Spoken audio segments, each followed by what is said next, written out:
This is the EnT podcast, conversations about education, technology, and culture, with Dr. Doug Reed and Dr. Matt Stranick. Thank you for joining us.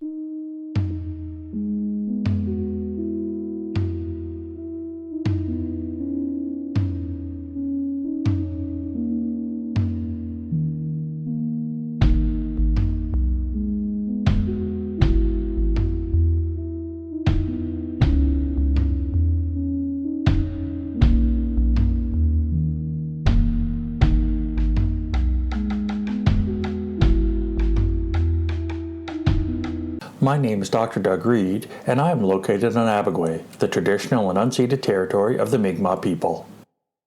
My name is Dr. Matthew Stranick, and I am located in Manaquesk in St. John, New Brunswick, which is situated on the traditional and unceded territory of the Wolastoqiyik Maliseet people.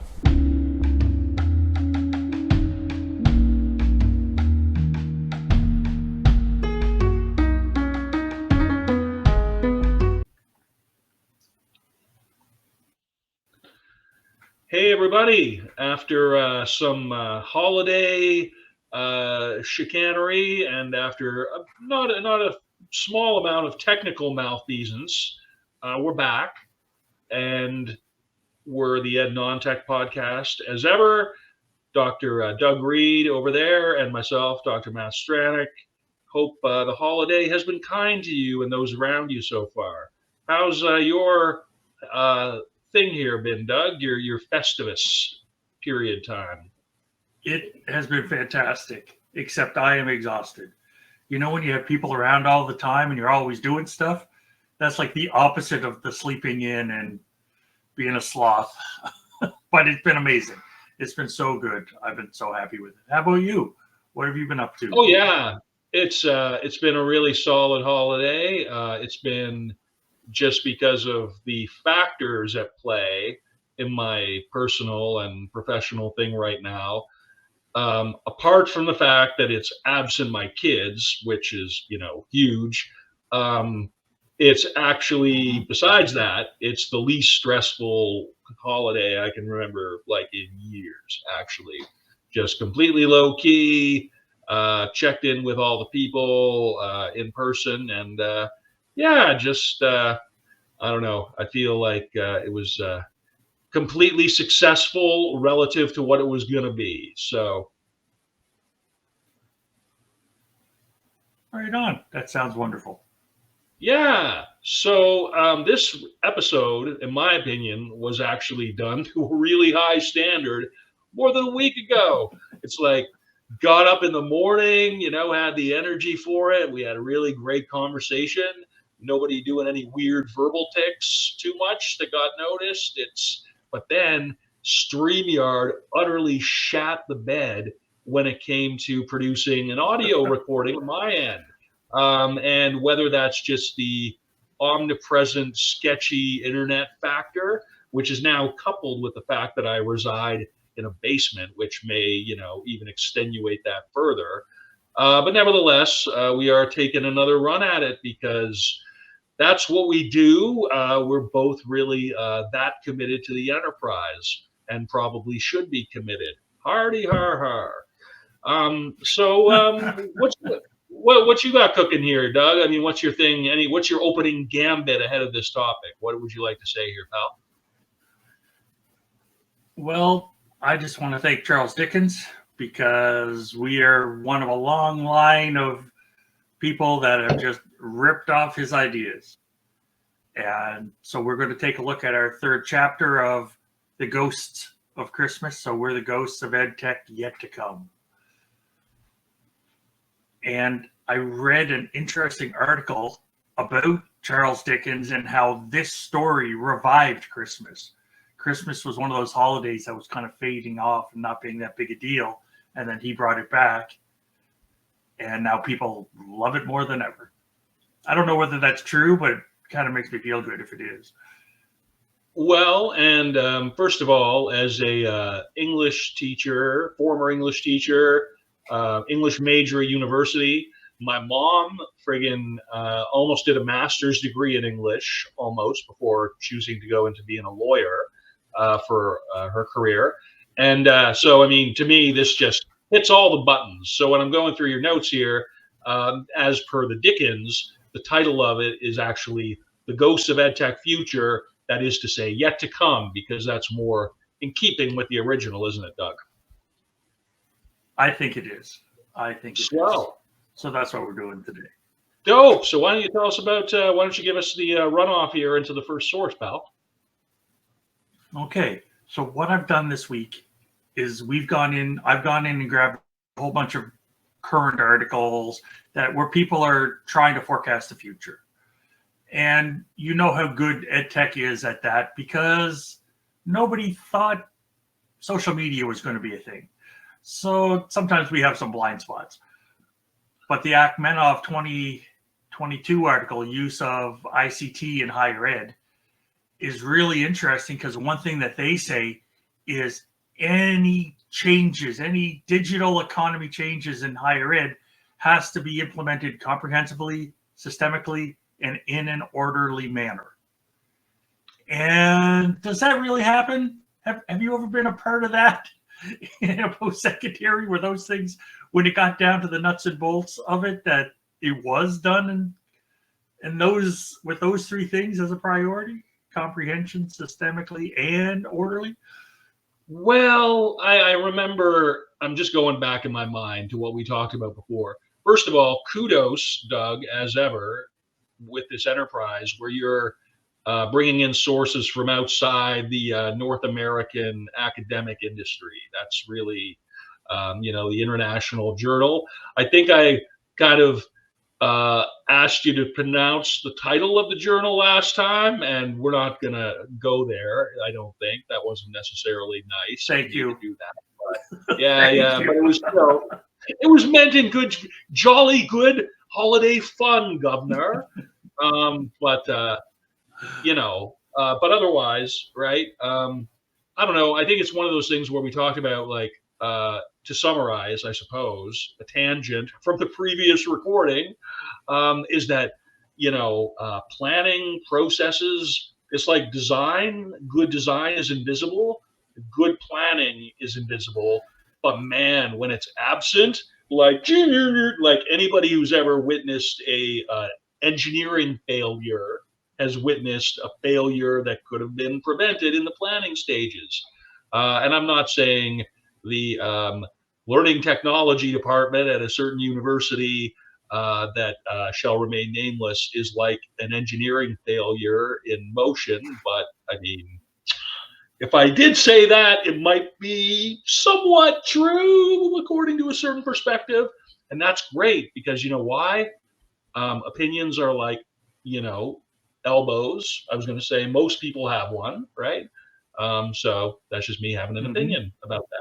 So thanks for the opportunity to reflect there, Doug. I appreciate it. No problem. Have you ever, here's another one then. Part of my experience and why I picked this particular article was at a previous institution, not the one we worked at together. They created like the super teaching classroom, and they dumped like $1 million worth of tech into the classroom, but then didn't talk to any educators, or the educators they talked to were just those yes people. It just said yes to whoever. And so they made it functionally useless. They should have just took $1 million and put it in a waste paper bin and lit it on fire.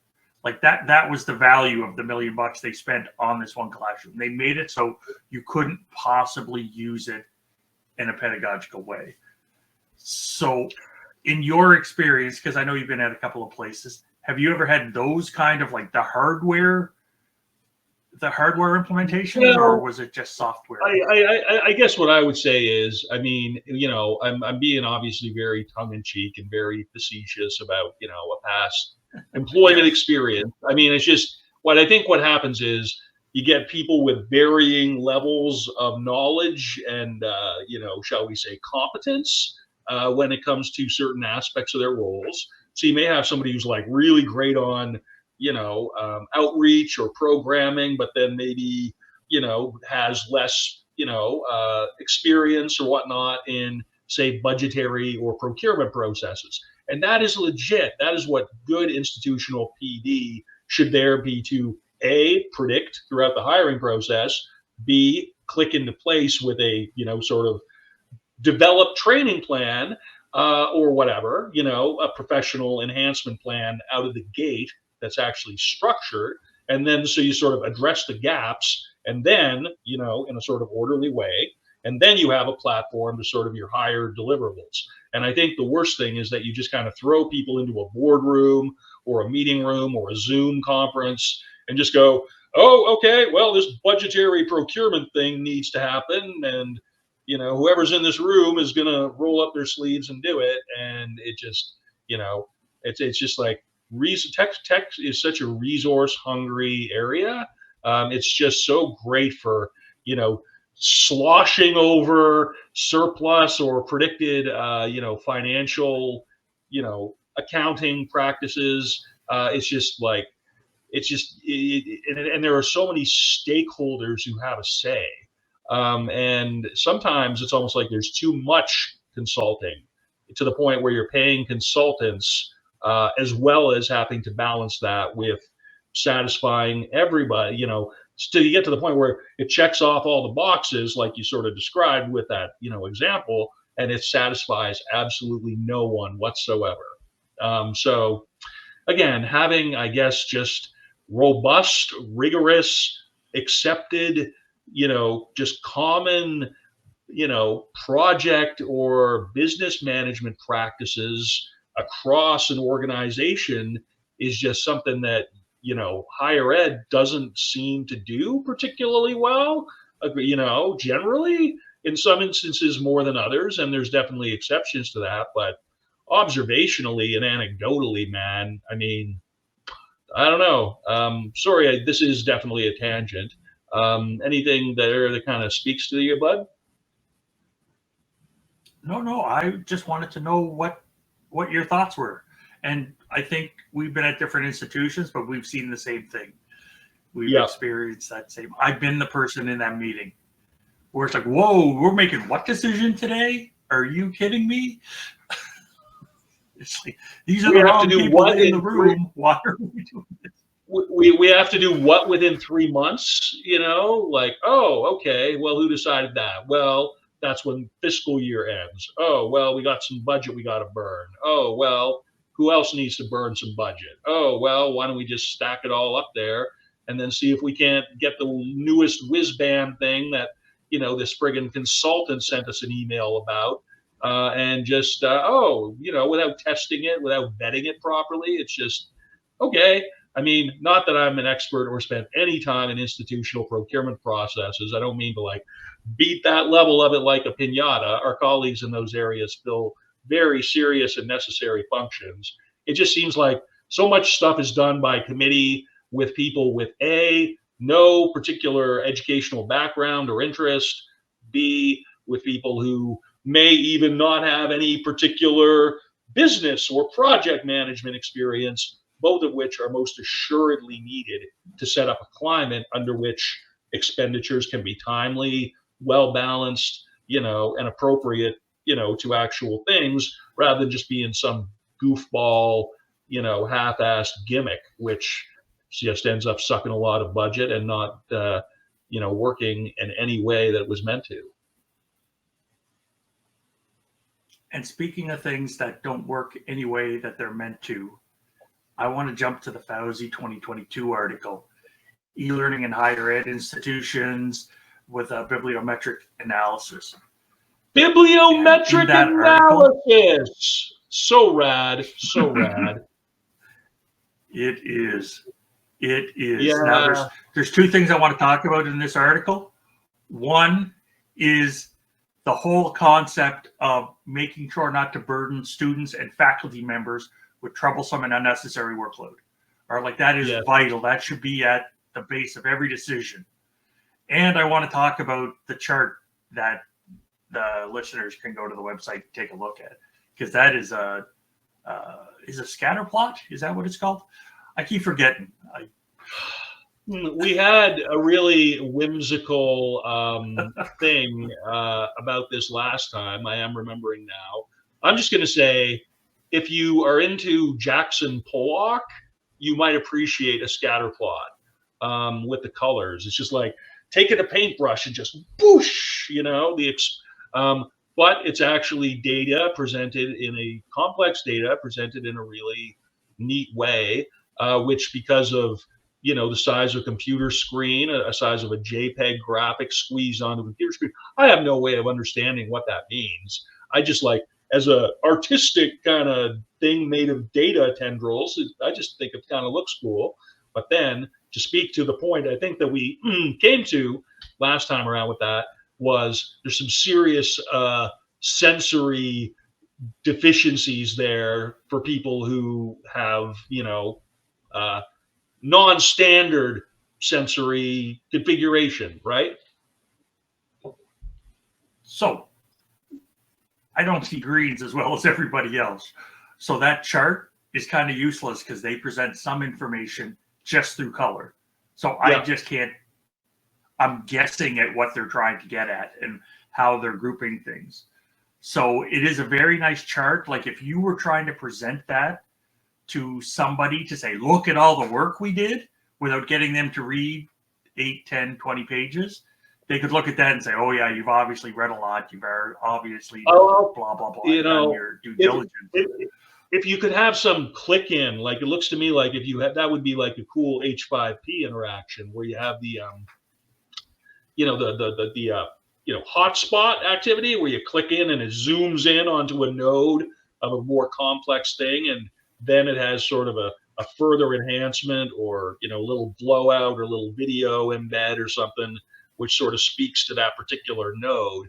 But in terms of like just a meaningful graphic, it's effectively useless. I mean, it's not to put too fine a point on it, but it's article though, isn't it, Doug? If you're looking at relationships, yeah, it's fine. Like back in the day when we had Java that worked on computers and stuff, right? You would like double click on the mind mapping software, and then whatever that node is, you could double click on that and zoom it and move that around and do very interactive things with it. The problem is we got that from a journal article, so all that functionality is gone if it was ever there. So I know some people like to present data like that, and I'd like to talk about it. Anyway, go ahead, please. No, but really, so I mean, again, and this is like, something that probably could be cool. I mean, so this is, so balance between ensuring well-balanced education in the time of COVID-19, while at the same time not burdening students and faculty members with troublesome and unnecessary workload. And I mean, again, I think that's just something where that's, a sentiment we can all get to. And again, I think that's, I do like when I look at some of the names on the graphic, like there's a UNESCO there I'm seeing, some references. So if you sort of look at this as almost like, almost like a de facto reference list, it's, and then you associate it with the title of the article, you kind of, I guess it does invite some meaningful analysis on a personal level, but at just first glance, it's just like, man, Jackson Pollock. So is that it? So what else do we got here, man? What do we got for the next one? With just to come back this last one last time, I really liked the rest of the article, and the key point of them getting to caring about faculty members and students as if they were actually people. And if you treat people well, they do better. Like that was the basis of what they found. So that was really nice. It was a nice, kind message. And I like nice, kind messages. We aim for that. It's not just sarcasm and snide remarks. We do have compassion in our own educationalish kind of way on this thing, I like to think. So good point on you, Doug, there. And that's actually a pretty good segue into the next one, which is something that I appreciate. Canadian sources on this one too. BC sources, where we both spent some time as far as it goes. So with that in wind up, what are we talking about there, Doug? So the DeRosa and Jahangi 2023 Open Pedagogy article, they talk about open pedagogy with dynamic commitments. And sometimes it's just too simple to say, okay, you have to produce X, Y, and Z. It's like, why? What is the point of that? Everybody has their own needs for their growth and the journey that they're taking. Why can't things be more dynamic? If some people are really strong in that area, why not let them flourish and head off in that direction? Why does everybody have to follow the same path? So when they talk about like a sustainable, vibrant, inclusive future, that's where the open pedagogy come from. And I really hope this picks up speed, because I know it's out there, but it hasn't really hit the mainstream yet, except through the buzzwords, right? Like people will use it in articles, or it'll be a clickbait kind of article. But I'm hoping we can really get to the learner-centered vision for higher ed and get away from those other conversations that aren't learner-centered. I realize institutions have other priorities. I get it, but the number one reason we even exist is to help the students and is to help the learner get to where the learner needs to get, wherever that happens to be. So giving them agency, giving them access, and giving them a good commons-oriented approach will help us step in the right direction. That's something we've learned in the last 150 years. It's let's help people get there the way we get there. Sorry, I was on a soapbox for a little bit there, but I really enjoyed DeRosa et al. When they talked about the open pedagogy. No, that's so rad. And I mean, honestly, just as you were speaking to that, again, really thoughtful commentary there, bud. I'm just looking up because I know Rajiv, had been working at Quantum Polytechnic for quite some time, and I knew he had recently shifted over to another institution in Ontario, and I just looked up his Faculty of Education page at Brock University, where he's associate professor, vice provost teaching and learning as well. So, he's just been contributing to the field in lots of meaningful ways, and he's bringing the open, pedagogy and concepts that he sort of had the chance to work on and develop, along with his, many other colleagues, far too many to mention meaningfully here. And again, for me, it sort of speaks to this sort of, mutual appreciation society between Ontario and BC ed tech sectors generally, with the BC campus over on the West Coast and eCampus Ontario in Eastern Canada. And they, exchanging people who work in key positions of those organizations, like upper leadership, and also, obviously keeping notes. And a lot of what I find that I want to put in my section of the show notes, a fair amount of it, just these emails to myself or whatever, is like, a really cool H5P interaction or whatnot from one of those repositories, among others, because this stuff is increasingly of interest to me. Even though I'm not in the higher ed sector as such anymore, I still see that kind of take this and use it as a model, or adapt it, or even possibly use it as is, some of it. So and this is where the Creative Commons licensing framework can become helpful. And again, I think that's all bundled into the open education sort of paradigm or whatnot. And again, we have our two authors here, Rajiv and DeRosa, Robin. I think their first name's Robin, R. And they've just been doing a lot over the years in this area, and kudos for keeping it real in 2023. So that's me going. And I'm going to pat myself on the back, because I didn't know that they were Canadian, but I'm happy to learn that they're here.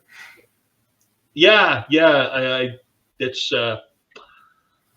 leading the foray, as it were, or certain aspects of the foray. So, anywho, and now you got a rather longer passage here, sort of, that you've extrapolated from Guppy et al. We're going to say that one. Guppy et al. You want to share us through that one a little bit there, bud? Sure. This is from BJet, and BJet articles are always longer, I find. And it's all about the future of digital learning. And part of the future of digital learning is I want to keep banging the drum to say the pandemic pivot was not online learning. That was a panic move that people desperately took. It is not what online learning is. And most of the respondents, when we look at the big themes across our whole sector, is that nothing revolutionary is coming. Nobody believes there's going to be a big shift of anything in the next few years. AI? We have all kinds of technologies now. That's already here. Yeah. Oh, so we're adapting to it. Okay. I got you. Like further downstream, further down the horizon. I got you. Okay. Yeah. So we have the AI stuff. We have the online stuff. We have open pedagogy. We have learner center. We have all these things, and our educators have experience now. So it's them taking their experience and tying it to the technology and tying it to the pedagogy to come out with the trends that we're going to head to in the future. So I don't see anything big. Like, it's not like aliens are going to come down, or it's not like the lost city of Atlantis is going to pop up and change the world.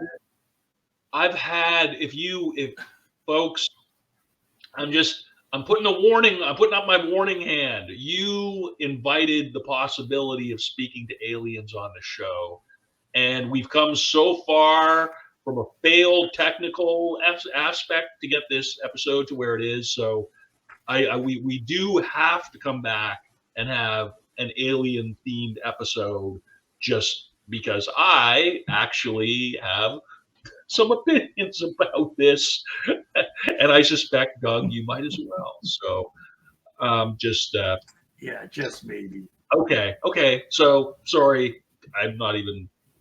Please continue, Dr. Reed. While there's no big changes on the horizon, we are going to be adapting to what's already happened. We're going to spend a bunch of time getting used to that. And for example, more students and more educators understand blended hybrid courses now. So those are going to continue. And there'll probably end up being more of them because there's so many positive reasons why you could. And it's true. Same with online courses, right? There are some courses that are just fine online. Like if I'm taking a Psych 101 course and the prof stands at the front and just reads from the book, I could do that from home. I don't need to be in the room while the prof reads to me. When I was an undergrad, I took that first year psych course, and that's what it was. The fellow up there read page by page by page for the hour every Monday, Wednesday, Friday. And it's like, why am I here? One thing that I enjoyed when I was taking a couple of classes of Irish literature in my final years of my undergrad was Stuart Donovan from St. Thomas University. I think he's still active, actually. Instead of him reading the thing, he actually, one lecture per week or whatever, spent most of the class having us read from, Ulysses or whatever, and then using that after we'd actually, read 5 minutes of it, a few paragraphs or whatever, and then you have a discussion around what you literally just talked about and heard, So it's like, it's just funny how undynamic the lecture typically is, because as a format, it can really be done well by the people who know how to do it well. So that's all. Yeah.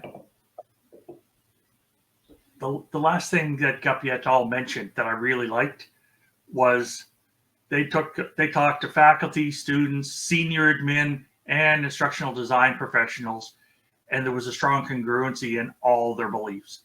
Everybody is thinking, yeah, this is what's going to happen in the near future.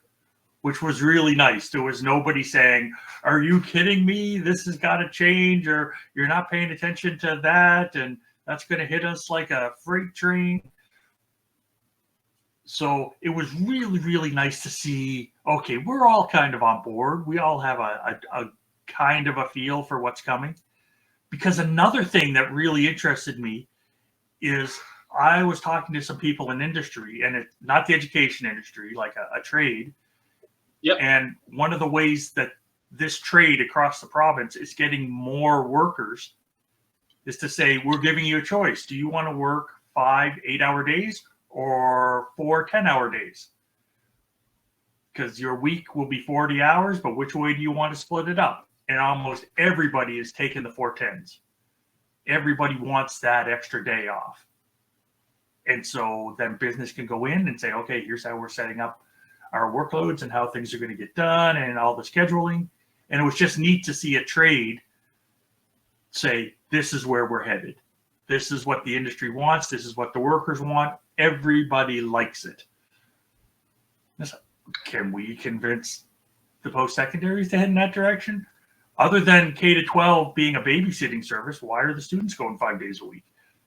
Why couldn't they go 4 days a week? Because we had that same conversation in the 80s when they started to have year-round schooling in Canada. Oh, no, we couldn't do that because, well, the year-round schools are still year-round schools. It's 35, 40 years later, and it's still working. So those arguments get a little thin. Anyway, you mentioned AI, so I want to go to AI. And we have a Lim article, Lim et al., Generative AI and the Future of Education, Ragnarok or Reformation. And one of the reasons I picked this is not because it was AI, but because it had Ragnarok in the title. Yes. Because I just love the concept of Ragnarok. Can you extrapolate on that concept a bit, Al? Sure. In Norse mythology or Norse beliefs, Ragnarok is when basically the world of the gods comes to an end. And so all the gods get killed and the world ends, and that's the way it is. And that's when the Midgard serpent that's hidden in the ocean and is just down there wrapped around the earth a couple of times comes up and kills Thor and wipes everything out along with Loki and his other minions. But there's one of the two ways that things change. And that's why it was Ragnarok or Reformation.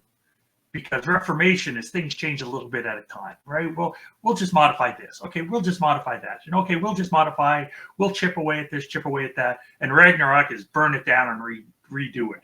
Or tear that old house down and rebuild the house. As a person that has bought an old house and gutted it back to studs and then rebuilt it from the inside, I know how much work that is. It would be easier to tear it down and just build new. But if you want to keep parts of the old, or if you want to do it slightly cheaper, then there's other ways to go around it. So there's the two different schools of how to get there. And this Lim article really talks about how AI is going to impact us. And I'm just wondering, before I even get into these 4 paradoxes that they present, you use AI a lot more than me. I think that's a fair comment. I just sort of see it as I'm looking at your background. Yeah. So I guess first of all, thanks for the insightful guidance through these sources so far. Not just actually, just kind of picking them up off the Google, given a good amount of thought to them as well. I mean, that's very helpful for slackers like me who may not necessarily track down the whole source. So it's always great when there's like a somewhat annotated bibliography kind of vibe happening. And I think that's a really cool aspect of what this show produces. And boy, do I have some ridiculous, outlandish concepts for turning some aspects of this into downloadable things that you can click for money. But anyway, that's really downstream. That's the event horizon for this show. Good. I'm glad that it is. Now, to steer back here to your thing, asking me just about my thing with AI. The graphic creators are just so easy to use. I mean, you literally just go to a website, whatever. Like, I'm not going to try and say the URL here, but for Bing AI or whichever one you want, and then literally, just typing in your prompt of what you would like it represented as, in what manner, you can get increasingly detailed. But there comes a point when the basic functionality it'll just stop registering, the last, beyond a certain number of prompts within a prompt, it just becomes unhelpful. But just to tweak it, just to test it. And I do enjoy coming up with some of those, visuals that go along with this, with the show notes, and the PowerPoint thing that goes into the, turning this into a video. I just think it's neat. Just like Marge Simpson, I just think they're neat. It's and then in terms of, I mean, I could easily, I'm sure, get to a user interface where, like, okay, AI, give me music in whatever format, but that to me would not serve any enhanced purpose. I can just go to my usual sources. It doesn't give me any further capability. So I guess when I kind of think about it, broadly speaking, from an educational standpoint, it's just like any other, technological thing or pedagogical approach. If you sort of recognize that it has certain capabilities, recognize that it has certain limitations, then you go, okay, so what can this help me do, rather than how do I be off this plagiarism tool, with a stick, right? Which is kind of the reaction to a lot of people. It's like, you ever get a bat in your cottage or in your house, and like the kind of, with the broom, and just, okay, you mother lover, just, you're trying to be cool, you're trying to be rational. This is just kind of like, an AI is like a bat in the cottage, in some cases. And it's just like, really, just settle down. It's really not, it's one more thing to use, right? Anyway, I'm really much more inclined to go on at length about the pedagogical stuff for H5P, because I think that there are certain, overlaps. And I think where we're getting to the point now where AI outputting stuff is just so dumbed down, so basic, and so embedded in our normal culture anyway. I mean, I just feel like the shark probably has been jumped already. And, but, still, you got to see it out. You got to make sure it's being done responsibly. And this picture, by the way, is not AI. It's actually a photograph. So. Right on. Photograph. So I'm going to jump into the 4 paradoxes. Yes, please do. Of rendering. Okay, so the 4 paradoxes, you kind of danced around them, which was pretty cool. One of them is that AI is a friend and yet a foe. It can, like, for students especially, like, for students, they can go in and, oh yeah, I need help with both, but they're not learning. And do you want them to learn, or do you want them to just do well on the assessment, right? It's capable yet dependent.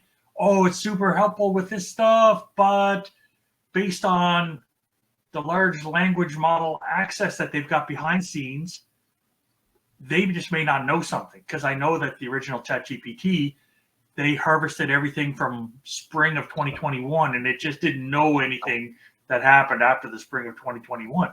Some stuff has happened since then, and I know that they've updated it, and they have a gazillion servers out there and stuff. Accessible and yet restrictive is also another component, another paradox, and it's popular even when it's banned.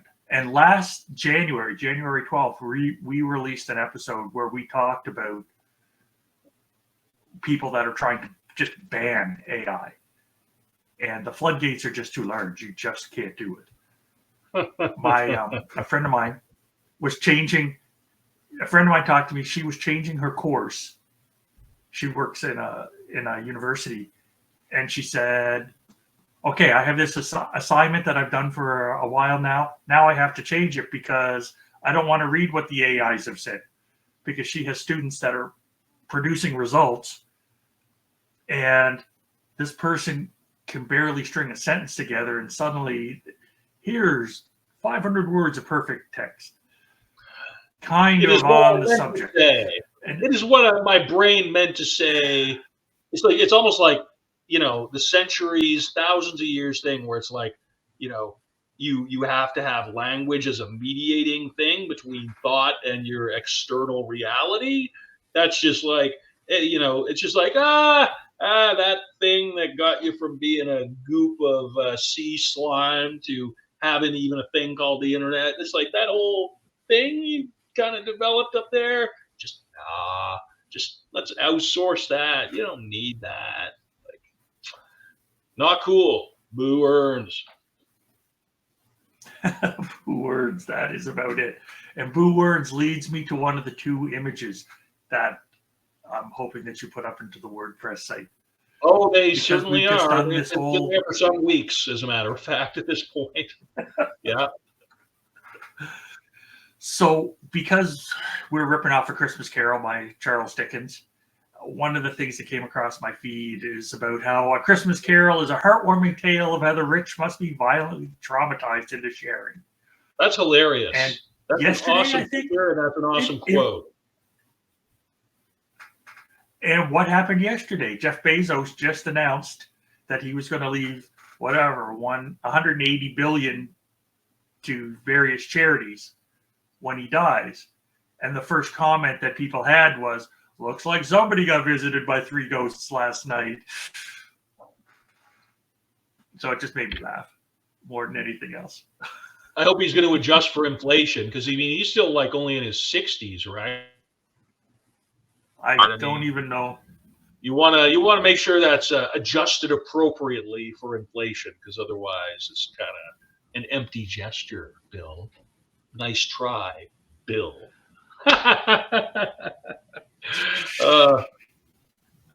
Matt Stranick can ruin anything. Yeah. Anyway. Yeah, no, that's fair enough. The only other picture I really want to mention for the people, if you go to the website, there's this. It looks like one of those 1950s cartoons, and there's the little old lady talking to the children, and the children have like floating iPads and wacky visors and all that. And she starts with the waggy finger. When I was a kid, we only had 300 million websites, and we had to wait a whole second to watch a YouTube video. And that's how things have changed. I have a friend of mine whose aunt was big into ed tech well before I was. And one weekend, she just downloaded the entire internet onto a disc. Man, and took it I remember this from last time. I remember this particular thing from last time. That's so rad. I mean, can you tell us just more about that, or is that kind of it? I mean, that was basically the fact that, and it wasn't even like, I think it was a floppy. It might have been a floppy disk, not even one of those non-floppy floppies. The save icon on the computer these days, that one. I don't think it was that one. I think it was before that one. Like the black ones, the one that like those little rectangular like squares, like the ye by yay. Yeah, that's Yes. And if you've ever seen the movie War Games, not the 9.5-inch ones, the 5.25-inch ones, because there was different sizes of those. Hey, we're the Ed Non-Tech. I'm old enough to have some history, so I'm gonna share that history. Here's a thought. How would a show? Riddle me this, Professor. Would this show be any different in scope or focus if I had just kind of arbitrarily went he instead of Ed Non-Tech, Ed Untech? Would that be non-tech or untech? Would that be like just the same thing with a different hat, or would it be a completely different thing? We wouldn't have the same logo. There we go. Our logo is an EnT. We're going to stop those malicious time travelers in their tracks. There's we've solved the reason for this. We don't need to go down this any further. It's just sort of like, would it have been as catchy? Would it have been? I just alternate realities, man, alternate realities and such. Since we're dissembling towards the end of the episode. Cool. Yes, So there's some other very cool visuals there too. Thank you as ever for bringing those in. I think they're an absolutely charming aspect of our show notes and such. Why don't we get into the word and question and phrase of the podcast, not necessarily in that order. So the word of the podcast is future, because what we've done is we've looked forward to the future, and we said future many, many times in the episode, and that's where we need to head. The question of the podcast is, how can educators prepare for the future state of EdTech in professional practice?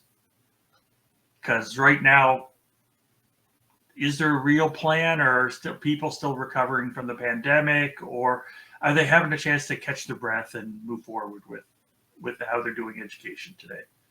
Now, the phrase of the podcast is going to be a cheat, because the phrase of the podcast I always take from when we record. And in the previous one, the one that StreamYard hated, I'm hoping it's the same one. The I'm phrase of hoping the you're keeping podcast, the same. Yeah. it was Ragnarok FTW. And that, I just loved that so much. And I didn't want to just say it to say it so I could throw it in as the phrase. So I was like, I'm just going to refer back to the episode that nobody ever gets to hear. But that's where I've got. That's what I've got for. And it still exists in the intercloud. I'm going to stop calling it the internet. I'm just going to be like, just casually like, oh yeah, so I did my intercloud banking, and I'm going to start correcting people when they say, you mean internet banking? No, I mean internet cloud. It's like this whole new thing. The internet is over. The intercloud starts now. That's the future. That's my future prediction. One of them. And for more, please visit the show notes. This has been cool, Doug. I think the technology is actually cooperating with us a bit more. Is there anything else we want to kind of add here before we go out and then potentially record another in quick succession, as it were? Other than, thanks for listening, and I'll talk to you next time. We certainly shall. Thanks as ever. Take care. Bye for now, everybody. Happy holidays and such, too, while we're at it.